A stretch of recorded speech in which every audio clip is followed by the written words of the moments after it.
उपक्रम आहे. महाराष्ट्राचे लोकप्रिय मुख्यमंत्री आदरणीय देवेंद्र फडणवीस साहेबांनी आवाज मुंबईकरांचा संकल्प भाजपचा अशा प्रकारची एक मोहीम ही लॉन्च केलेली आहे. ज्या मोहिमेच्या माध्यमातून मुंबई शहरातील नागरिकांपर्यंत, समाजाच्या सर्व स्तरातील नागरिकांपर्यंत आम्ही पोहोचून मुंबई शहराच्या संदर्भातील, मुंबई महानगरपालिकेच्या संदर्भातील ज्या सूचना आहेत, काय चांगलं आहे, काय वाईट आहे, अजून काय चांगलं केलं गेलं पाहिजे, या सूचना ज्या आहेत त्या आम्ही जमा करत आहोत, लोकांना भेटत आहोत आणि मुंबईच्या शेवटच्या माणसापर्यंत पोहोचून मुंबईकरांच्या सूचना जमा करून त्याच्यातनं भारतीय जनता पार्टीचा जाहीरनामा तयार करायचा. जो जाहीरनामा मुंबई शहराचा महापौर मुंबईकरांचा विराजमान झाल्यानंतर ते इम्प्लिमेंट करेल, एक्झिक्यूट करेल. आणि त्यामुळे या भारतीय जनता पार्टीच्या जाहीरनाम्याकरता सूचना जमा करण्याची ही मोहीम आहे. आणि त्या मोहिमेचाच एक भाग म्हणून आम्ही मुंबई शहरांचे जे कष्टकरी आहेत, डबेवाले आहेत, आपले कुली बांधव आहेत, त्यांच्यापर्यंत पोहोचून त्यांच्या स्वप्नातली मुंबई कशी असली पाहिजे हे जाणून घ्यायचा आम्ही प्रयत्न करीत आहोत. मागच्या आठवड्यामध्ये मुंबईतल्या डबेवाल्यांबरोबर आम्ही बसून जेवलो आणि त्यांच्या सूचना जमा केल्या. आज मुंबई सेंट्रल स्टेशनवरती या ठिकाणी आपले जे कष्टकरी आहेत, जे कुली बांधव आहेत, त्यांच्याबरोबर बसून त्यांच्या मुंबई शहरासाठीच्या सूचना या जाणून घ्यायचा आणि त्यांच्याबरोबर जेवणही करायचं. अशा प्रकारचा हा कार्यक्रम आज या ठिकाणी आम्ही आयोजित केलेला आहे. एकीकडे हा उपक्रम तुम्ही राबवताय, दुसरीकडे दोन्ही ठाकरे बंधू जे आहेत ते एकत्र येणार आहे. परंतु दुसऱ्या फळीतले त्यांचे नेते असं म्हणतात, एकीकडे मनसेचे संदीप देशपांडेंनी आज म्हटलं की मनसेचाच महापौर होईल, दुसरीकडे किशोरी पेडणेकर असे म्हणतात की ठाकरेंचाच महापौर होईल. त्यांच्यातच वाद सुरू झालेत त्या काय नेमकं? नाही, असं आहे, कोण एकत्र येत आहे आणि कोण एकत्र येत नाहीये याला महत्व नाहीये. या मुंबई शहराची गेल्या 11 वर्षामध्ये या मुंबई शहराचा विकास, प्रगती आणि उन्नती कोणी केली? मेट्रो कोणी केली? कोस्टल रोड कोणी केला? अटल सेतू कोणी केला? मुंबई शहरात सीसीटीव्ही कोणी लावले? आणि बीडीडी चाळीमधल्या मराठी माणसाला 500 फुटाचं घर त्याच ठिकाणी कोणी तयार करून दिलं हे महत्वाचं आहे. आणि त्यामुळे मुंबईकरांचा विकास कोण करेल, मुंबई शहराला सुरक्षित कोण ठेवेल हे महत्वाचं आहे.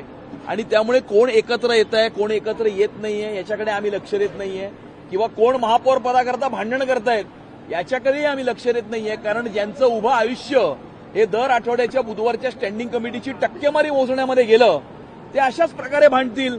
भारतीय जनता पार्टीचा कार्यकर्ता कुठलंही सत्तेचं स्थान किंवा अधिकाराचं पद प्राप्त करण्याकरता काम करत नाही. तो समाजामध्ये उभ्या असलेल्या शेवटच्या माणसाची सेवा करण्याकरता काम करतो. आणि आज समाजामध्ये उभ्या असलेल्या या शेवटच्या माणसापर्यंत पोहोचून त्यांच्याबरोबर जेवण करून त्यांच्या मुंबई शहरासाठीच्या ज्या सूचना आहेत, त्यांच्या स्वप्नातली मुंबई कशी असली पाहिजे हे जाणून घेण्याचा प्रयत्न भारतीय जनता पार्टी आज करीत आहे. साहेब, दुसरीकडे काल एकनाथ शिंदे म्हणते की महायुतीचाच महापौर बसेल, जागा वाटपाचा विषय महत्वाचा नाही आहे, तर महापौर शिवसेनेचा असावा असं त्यांची भूमिका आहे. महाराष्ट्राचे उपमुख्यमंत्री आदरणीय एकनाथ शिंदे साहेब, शिवसेनेचे मुख्य नेते, हे जे म्हणालेले आहेत ते परफेक्ट म्हणालेले आहेत की कुणाचा महापौर बसेल हे महत्वाचं नाही, महायुतीचा महापौर बसेल, मुंबईकरांची स्वप्न साकार करणारा महापौर बसेल. तो कुठल्याही पक्षाचा असेल किंवा कुठला पक्ष किती जागा लढवेल हे महत्वाचं नाही.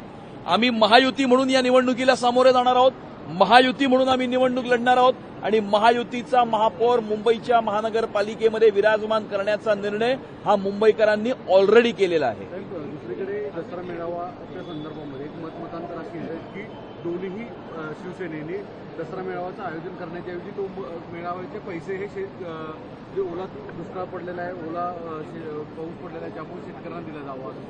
हे बघा, कुणी काय मेळावा करावा आणि मेळावा करावा की करू नये, किंवा ऑनलाईन करावा की ऑफलाईन करावा की रिअल करावा, हा त्यांचा प्रश्न आहे.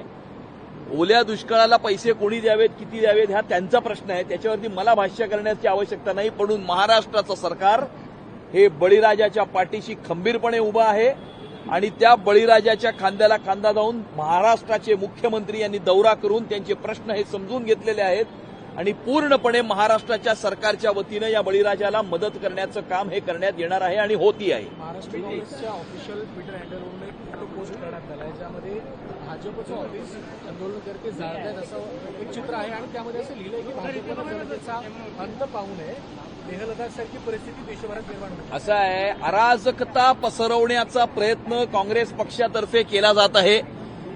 या महाराष्ट्राची, या मुंबई शहराची लॉ अँड ऑर्डर बिघडवण्याचा प्रयत्न हा काँग्रेसतर्फे करण्यात येत आहे आणि स्वतःचं राजकारण संपलेलं असताना अशा प्रकारे अराजक जो आहे तो माजवायचा, पसरवायचा, लॉ अँड ऑर्डर बिघडवायची, आपापसामध्ये भांडणं घडवून आणायची, हे करण्याच्या व्यतिरिक्त अजून त्यांच्याकडे कामच काही उरलेलं नाहीये.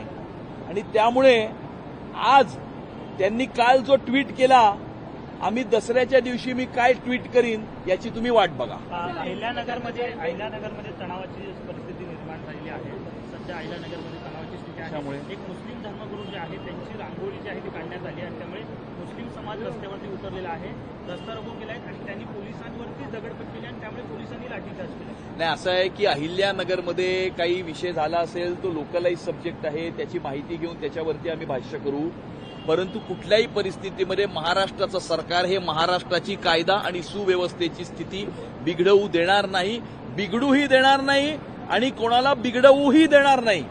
आणि अशा प्रकारे कायदा आणि सुव्यवस्थेची स्थिती जर कोणी बिघडवण्याचा प्रयत्न करत असेल किंवा कोणी बिघडवत असेल तर त्याला कायद्याच्या अधीन राहून त्याच्यावरती कडक कारवाई केली जाईल. आने वाले चुनाव में बीजेपी का मैनिफेस्टो जो बनने वाला है उसमें धब्बे वाले हो, खूली हो, उनकी भागीदारी रहने वाली है. आने वाले चुनाव में जो मैनिफेस्टो बनेगा बीजेपी का, उनका खूली धब्बे वाले इनकी भागीदारी रहने वाली है. क्या कार्यक्रम है? महाराष्ट्र के लोकप्रिय मुख्यमंत्री आदरणीय देवेंद्र फडणवीस साहब ने आवाज मुंबईकरांचा संकल्प भाजपा ये मुहिम लॉन्च की है. इस मुहिम के अंतर्गत भारतीय जनता पार्टी के सभी कार्यकर्ता सभी मुंबईकरों के दरवाजे पर जाकर, सभी मुंबईकरों तक पहुंचकर समाज के सभी स्तरों के नागरिकों से बातचीत करके जो मुंबई के बारे में लोगों की सूचना है, मुंबईकर की सूचना है, उनके सपने की मुंबई कैसी होनी चाहिए, इसके बारे में सूचना हम जमा करेंगे. उसी मुहिम के अंतर्गत हमने जो मुंबई के डबे वाले हैं उनके साथ में खाना खाया, उनकी सूचनाएं ली और उसी मुहिम के अंतर्गत आज मुंबई सेंट्रल स्टेशन पर हमारे जो यहाँ के कुली बांधव है, जो हमारे भाई है, जो यहाँ की जनता की सेवा करते हैं, जो यहाँ के कष्टकरी है, उनसे बातचीत करके उनकी भी मुंबई शहर के लिए जो सूचनाएं हैं वो जमा करने का एक प्रयास हम कर रहे हैं. उनके साथ में बैठ के खाना खाएंगे, उनसे फॉर्म भी भर के लेंगे और उनकी सूचनाएं जो है वो भी यहाँ पर हम नोंद करेंगे ताकि मुंबई शहर के समाज के सभी स्तरों के नागरिकों की सूचनाओं से भारतीय जनता पार्टी का जाहिरनामा मैनिफेस्टो बने. जो मैनिफेस्टो आने वाले समय में मुंबईकरों का अपना महापौर जब वहां पर विराजमान होगा तो वो उसको इम्प्लीमेंट और एग्जीक्यूट करेगा. एशिया कप में भारत की जीत हुई. संजय राउत ने वीडियो ट्वीट करते हुए कहा है मोहसिन नकवी से कप ना लेना, ये ढोंग कर रहे थे प्लेयर, क्योंकि उससे पहले मोहसिन नकवी से हाथ मिला. देखो, हर स्टेज जो होता है वो हर स्टेज में एक हीरो होता है और उसमें एक कैरेक्टर आर्टिस्ट होता है और एक जोकर भी होता है.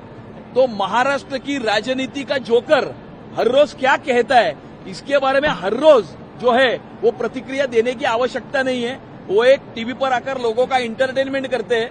महाराष्ट्र की राजनीति के वो जोकर है और उन्हें कोई सीरियसली लेता नहीं है. बीएमसी चुनाव लगने वाले हैं. ऐसे समय में 8 वार्ड में वार्ड ऑफिसर नहीं है. नए वार्ड ऑफिसर ट्रेन होके आए, फिर भी एग्जीक्यूटिव इंजीनियर वार्ड ऑफिसर का रोल निभा रहे हैं. आपको लगता है इसमें क्या बोलोगे? नहीं, इसमें मुंबई के महानगर पालिका के आयुक्त ने ये वार्ड ऑफिसर, ये मुंबई शहर के मुंबई म्युनिसिपल एडमिनिस्ट्रेशन का एक बैकबोन की पोस्ट है, बहुत की पोस्ट है. और सभी 24 एडमिनिस्ट्रेटिव वार्ड में एक permanent full time ward officer, designated ward officer, incharge ward officer नहीं, डेजिग्नेटेड वार्ड ऑफिसर होना चाहिए. ये हमने महानगर पालिका के आयुक्त को कहा है और वो जो है वो इसके ऊपर कार्रवाई कर रहे हैं. अहिल्यानगर की एक इंसिडेंट, ये लोकलाइज्ड इंसिडेंट है. महाराष्ट्र की सरकार किसी भी हालत में महाराष्ट्र और मुंबई की कायदा और सुव्यवस्था, लॉ एंड ऑर्डर की सिचुएशन को बिगड़ने नहीं देगी और अगर इसे कोई बिगाड़ने की कोशिश करेगा तो उसके ऊपर कायदे के अंदर, कानून के अंतर्गत कड़क कार्रवाई जो है वो की जाएगी. महाराष्ट्र प्रदेश कांग्रेस की ओर से जो ट्वीट किया गया है, जो बीजेपी अफसर जो ऑफिस है वो जलाने के प्रयास, देखो, महाराष्ट्र कांग्रेस जो है वो अराजकता, अनार्की फैलाने की कोशिश कर रही है, लॉ एंड ऑर्डर सिचुएशन को बिगाड़ने की कोशिश कर रही है, जनता के बीच में डिवाइसिव पॉलिटिक्स करने की कोशिश कर रही है. उनकी राजनीति खत्म हो चुकी है. जनता ने उनको नकार दिया है. उनके सिर्फ 16 विधायक पूरे 288 विधानसभा में चुन के आए हैं. उनके पास अभी कुछ बचा नहीं है और इसीलिए इस प्रकार की अनार्की फैलाने की कोशिश करके अपनी खत्म हुई राजनीति को फिर से एक बार जिंदा करने का ये एक प्रयास है. अमित जी, पाकिस्तान को 3 बार एक ही बार भारत ने हराया, लेकिन अब तक विपक्ष की तरफ से कोई भी ना टीम इंडिया को बधाई दे रहा है, बल्कि अब भी टीम इंडिया के इंटेंशन पर सवाल खड़े करने का. ऐसा है, जिन्होंने ऑपरेशन सिंदूर के ऊपर प्रश्न चिन्ह उठाया, जिन्होंने अपने सैनिकों की बहादुरी के ऊपर प्रश्न चिन्ह उठाया, वो टीम इंडिया को क्या समर्थन करेंगे और टीम इंडिया को क्या शाबाशी देंगे? ये सारे महाविकास आघाड़ी के लोग, ये एंटी नेशनल एलिमेंट्स के साथ में इन्होंने हाथ मिलाया हुआ है। देश विघातक, देश विरोधी आतंकवादी शक्तियों के साथ इन्होंने हाथ मिलाया हुआ है। और इन्होंने ये हाथ कैसे मिलाया हुआ है, इसका खुलासा मैं दशहरे के दिन पे सुबह करूंगा। मुंबई का लड़का है अक्षय कुमार यादव, जिन्होंने ये जीत दिलाई, उन पर सवाल खड़े कर दिए जा रहे थे कि उन्होंने पहले मोहसिन नकवी से हाथ मिलाया, अभी जो है वो बहाना कर रहे कि ट्रॉफी लेने जा रहे हैं। मुंबई का देखो, हर देशभक्त, देश प्रेमी के खिलाफ सवाल उठाना और इसके ऊपर प्रश्न चिन्ह निर्माण करना, फिर वो बालाकोट के एयर स्ट्राइक्स हो या फिर अभी ऑपरेशन सिंदूर हो या हमारी सेना के ऊपर जिन्होंने उंगली उठाई है, वो तो भारतीय खिलाड़ी के ऊपर उंगली उठाने ही वाले हैं। ये इनकी फितरत है। काल जो मॅच झाला खरं तर त्यामध्ये भारताला विजय मिळाला, परंतु संजय राऊत केलंय आणि त्यामध्ये कुठेतरी भारतीय टीमच्या हेतूबद्दल शंका उपस्थित करण्यात आल्याचं पाहायला मिळालं। महाराष्ट्राच्या राजकारणातला विदूषक रोज काय बोलतो याच्यावर रोज प्रतिक्रिया देण्याची आवश्यकता नाही। एक स्टेज असतो, त्याच्यामध्ये हिरो असतो, कॅरेक्टर आर्टिस्ट असतो, तसा एक जोकरही असतो। त्यामुळे महाराष्ट्राच्या राजकारणातला जोकर हा रोज टीव्हीवरती येऊन बडबड करून लोकांचं एंटरटेनमेंट करत असतो। फार काही त्याची कोणी दखल घेत नसतं, ते एंटरटेनमेंट पुरतंच त्याचं सीमित आहे। मुंबईकर खेळाडू असलेल्या सूर्यकुमार यादवबद्दल सुद्धा राऊतांनी अशाच पद्धतीचे काही आरोप केले। अरे हो, ज्यांनी भारतीय सेनेवरती ज्यांनी आरोप केले, भारतीय सेनेच्या शौर्यावर ज्यांनी प्रश्नचिन्ह निर्माण केला, ते भारतीय खेळाडूंवर प्रश्नचिन्ह निर्माण करणारच। त्यामुळे देशविघातक, आतंकवादी, देशविरोधी, अँटी नॅशनल अशा प्रकारच्या एलिमेंट्स बरोबर महाविकास आघाडीच्या नेत्यांनी हात मिळवणी केलेली आहे आणि ती कशी हात मिळवणी केली आहे हे 2 ऑक्टोबरला सकाळी दसऱ्याच्या दिवशी मी त्याचा खुलासा करेन। साहेब, एक मिनिट, दुसरीकडे सुषमा अंधारेंचं असं म्हणणं आहे की दसऱ्याच्या दिवशी संघाने सुद्धा पथसंचलन किंवा या गोष्टीसाठी म्हणजे कार्यक्रमासाठी खर्च करू नये, तर ऐवजी शेतकऱ्यांना मदत करावी। हे बघा, गेले 100 वर्ष या देशाच्या शेवटच्या माणसाची सेवा जे करतात, या देशामध्ये अगदी मागास अशा भागांमध्ये जाऊन जे आपल्या प्राणाची आहुती देतात, आपलं संपूर्ण जीवन याच्यावरती न्योछावर करतात, अशा प्रकारच्या राष्ट्रीय स्वयंसेवक संघ आणि राष्ट्रीय स्वयंसेवक संघाच्या स्वयंसेवकांवरती बोलण्याची काही लोकांची पतही नाहीये आणि त्यामुळे त्याला काही प्रतिक्रियाही देण्याची आवश्यकता नाही। असा घोळका करून बसले तरी चालेल। सगळ्यांना दे, सगळ्यात शेवटी मला दे। दीपक, सर, आज जिस तरीके से भारत पाकिस्तान का मैच हुआ है, उस मैच को लेकर कई तरीके से विपक्ष की तरफ से सवाल खड़े किए जा रहे हैं, कोई शुभकामनाएं नहीं दी जा रही है, किस तरीके से देखते हैं? देखो, जिन्होंने ऑपरेशन सिंदूर के ऊपर प्रश्न चिन्ह उठाया, जिन्होंने बालाकोट के एयर स्ट्राइक्स के ऊपर प्रश्न चिन्ह उठाया, उनसे और क्या अपेक्षा की जा सकती है? ये तो इनकी फितरत है। ये देश विघातक शक्तियों के साथ, आतंकवादियों के साथ, देश विरोधी ताकतों के साथ इन्होंने हाथ मिलाया हुआ है और ये जो है, इनसे और कोई अपेक्षा की नहीं जा सकती।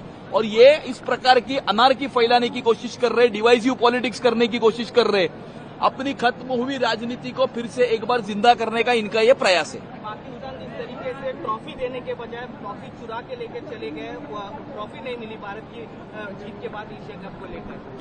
नहीं, पाकिस्तान की फितरत क्या है ये तो पूरी दुनिया जानती है और पाकिस्तानियों से और क्या अपेक्षा की जा सकती है। लेकिन हमें अपेक्षा थी अपने विपक्ष से, वो भारत के नागरिक है और वो हमारी भारतीय टीम ने 3 बार पाकिस्तान को हराया, उसको थोड़ी सी शाबाशी देंगे, उनके पीठ थपथपाएंगे, ऐसी हमारी अपेक्षा थी।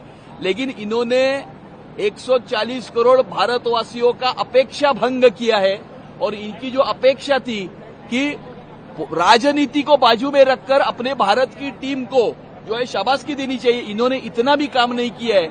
इससे इनकी फितरत क्या है ये पता लगता है। उद्धव ठाकरे जी भी लगातार कहते आए हैं कि पीवीआर में नहीं देखने देंगे, स्क्रीनिंग नहीं करने देंगे, मैच को जिस तरीके से दिखाया जा रहा है वो पूरी तरीके से गलत है। संजय राउत का भी स्टेटमेंट इसी तरीके से आ रहा है। नहीं, ऐसा है कि आप जिनका नाम ले रहे हैं, महाराष्ट्र की राजनीति के विदूषक के बारे में रोज प्रतिक्रिया देने की आवश्यकता नहीं है और उद्धव ठाकरे जी के पास आज कोई मुद्दा ही नहीं बचा है।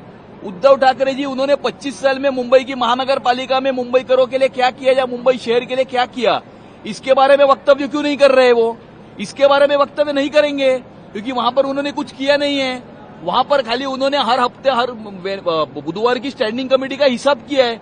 इसीलिए मेरी उद्धव ठाकरे जी से ये विनती है कि वो मुंबई शहर के विजन के बारे में बात करे, अपने 25 साल के महानगर पालिका के परफॉर्मेंस के बारे में बात करे और उन्होंने मुंबई और मराठी मानुस के लिए क्या किया इसके बारे में बात करे। बाकी सारे इन विषयों को छोड़ के बाकी सारे विषयों के बारे में वो बात कर रहे हैं। दशहरा रैली को कुछ कहना चाहते हैं, जिस तरीके से दशहरा रैली नहीं, अभी हर पार्टी जो है अपनी रैली करते रहता है, वो भी अपनी रैली करेंगे, लेकिन आने वाले समय में मुंबईकर जो है ना वो बहुत बड़ी रैली करके इनको कड़ाड़ा जवाब देने वाले हैं।